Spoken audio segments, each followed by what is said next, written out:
Okey, jom kita sambung soalan Pulau Pinang 2025. Soalan nombor 3. Okey, Raja 3 menunjukkan struktur dalaman penapis air yang digunakan secara meluas dalam bidang nanoteknologi. So, bila nanoteknologi selalunya memang berkait dengan grafen lah.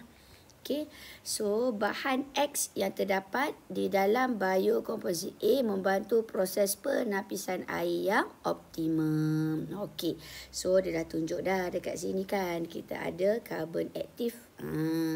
So bila karbon aktif, confirm lah ini adalah tentang grafen. Okey, so ini adalah tentang grafen. Okey. Cuma soalan ni soalan yang tak pernah cikgu tengok lah. Lagipun benda grafen ni benda yang baru ada dalam KSSM tu. Sikit je part dia dalam buku teks kita.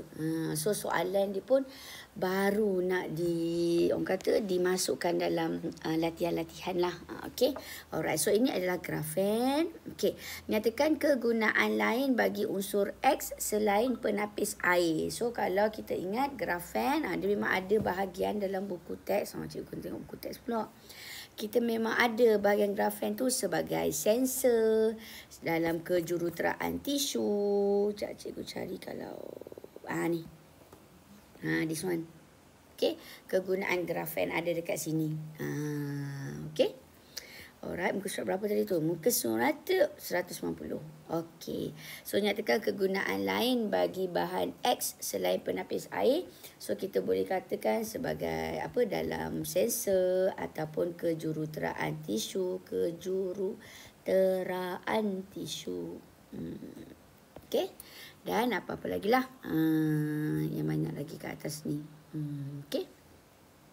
Boleh baca kat situ. Okey, namakan atom Q dan ikatan yang terbentuk. So, grafen ni, atom Q dia, maksudnya grafen ni terbentuk daripada karbon. Dia adalah allotrop karbon. So, bila grafen je ingat, mesti berkait dengan karbon. Okey, so bila karbon dengan karbon, yang mengikat dia adalah ikatan kovalen. Okey, ikatan kovalen. Kenapa? Sebab karbon kan bukan logam. So bila bukan logam dengan bukan logam, mestilah kita dapat ikatan kovalen. Okey, 3 markah kat situ. 3 markah je kan. Tapi bila kalau 3 markah ni hilang, daripada nak dapat, contohlah A plus dia 92 tau. Katakan awak dah dapat 89. Awak perlukan 3 markah je lagi nak jadi A plus. Kat situ dia punya 3 markah tu. So kena ambil tahu jugalah. Okay. A plus yang tahun lepas lah. A plus 92. A minus 65. A solid juga tak pasti. Okay, alright. So, soalan C. Jadual 1 menunjukkan maklumat bagi 2 jenis ubat yang berbeza, P dan Q. Okay, so analgesic. Analgesic. Sakit. So, dia adalah untuk ubat melegakan sakit. Ubat melegakan sakit, ubat tahan sakit, ubat melegakan sakit lah. So contoh ubat melegakan sakit macam biasa kalau kita demam kan, kita mesti ambil Panadol. Panadol tu adalah jenama. Tapi dia sebenarnya adalah aspirin. Untuk orang dewasa. Untuk orang dewasa kita ambil aspirin, adult. Untuk orang dewasa. Kalau kanak-kanak, ubat untuk tahan sakit dia adalah paracetamol. Tapi sama je. Maksudnya konsep dia sama untuk melegakan sakit. Bila demam, ambil ubat tahan sakit. Ambil ubat analgesik. Cuma kalau adult, orang dewasa, adult A, ambil aspirin. Kanak-kanak kita ambil paracetamol. Okay. Kalau antimikrob, antimikrob adalah untuk antibakteria. Okay, so contoh antibakteria dia ada 3 pecahan dia. Ada antibiotik, ada antiseptik. Okay, benda tu dekat mana bab sekejap. Cikgu rasa bab 5. Tu ke? Tu kan bab 5. Ada tak?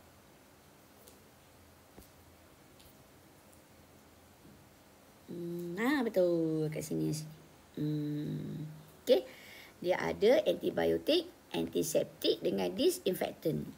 Antibiotik kita kena telan dalam badan kita. Dia nak buang, dia nak membunuh bakteria dalam badan kita. Okey, itu antibiotik. Kalau antiseptik, aseptik, sapu untuk kegunaan luaran sahaja. Macam bila kita jatuh cedera kan kita sapu, disinfektan dengan Dettol. Itu antiseptik. Kalau disinfektan untuk persekitaran kita, untuk lantai, untuk rumah.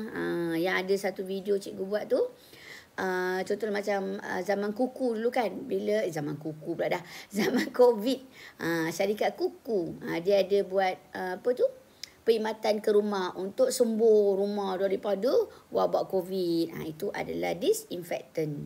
Okey, so itu adalah antimikrob. Okey, so contoh antimikrob dia buat kat sini lah, antibiotik. Okey, alright. So seorang pesakit yang menghidapi demam memaklumkan kepada doktor bahawa beliau juga menghidapi gastrik. Bila ada gastrik, maksudnya dia tak bolehlah makan aspirin. Dia tak boleh makan aspirin sebab aspirin ni bersifat asid. Aspirin asid. Dia bersifat asid. Sebab itulah aspirin ni sesuai untuk orang dewasa je. Sebab kalau kanak-kanak tak tahan dengan aspirin ni. Kalau kanak-kanak makan aspirin boleh menyebabkan kerosakan hati. Orang dewasa pun kalau berlebihan boleh menyebabkan kerosakan hati. Ini kan pula kanak-kanak. Okay. So kalau kanak-kanak memang sesuai untuk paracetamol je. So bila kes macam ni, dia dah cakap dia gastrik. So bila gastrik, okey, berdasarkan jadual 1, jika anda adalah doktor, ubat manakah yang akan anda preskripsikan? Confirmlah kita akan ambil paracetamol. Okey. Paracetamol. Kenapa? Kalau kita jawab aspirin bersifat asid, boleh menyebabkan pendarahan dalaman? Boleh. Okay, ataupun kita berlawanan daripada ayat tu, kita ambil paracetamol kerana tidak menyebabkan pendarahan dalaman pun boleh. Okey. Tidak menyebabkan pendarahan dalaman. Pendarahan dalaman. Okey. Next, ada kalanya doktor juga preskripsikan streptomycin kepada pesakit ni.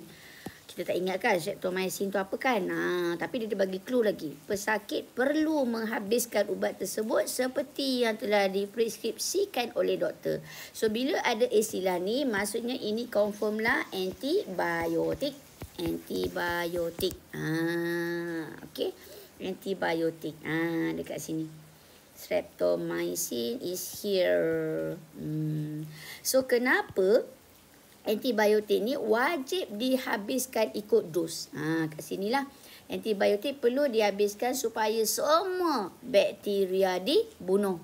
Jika tidak, bakteria menjadi imun kepada antibiotik dan penyakit akan berulang semula. Okey, itulah dia jawapan dia. So, kita kata untuk memastikan, ini paling mudah lah. Untuk memastikan semua bakteria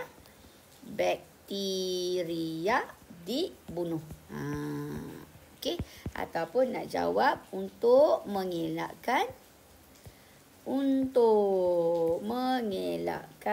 bakteria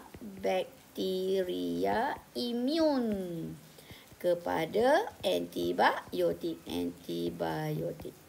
Sebab nanti bila kemudian hari kita demam balik ataupun kita sakit balik sakit yang sama, dah tak load dah. Kita makan ubat ke, makan antibiotik ke, dah tak okey. Macam tu. Okey. Alright. Itu saja soalan nombor 3.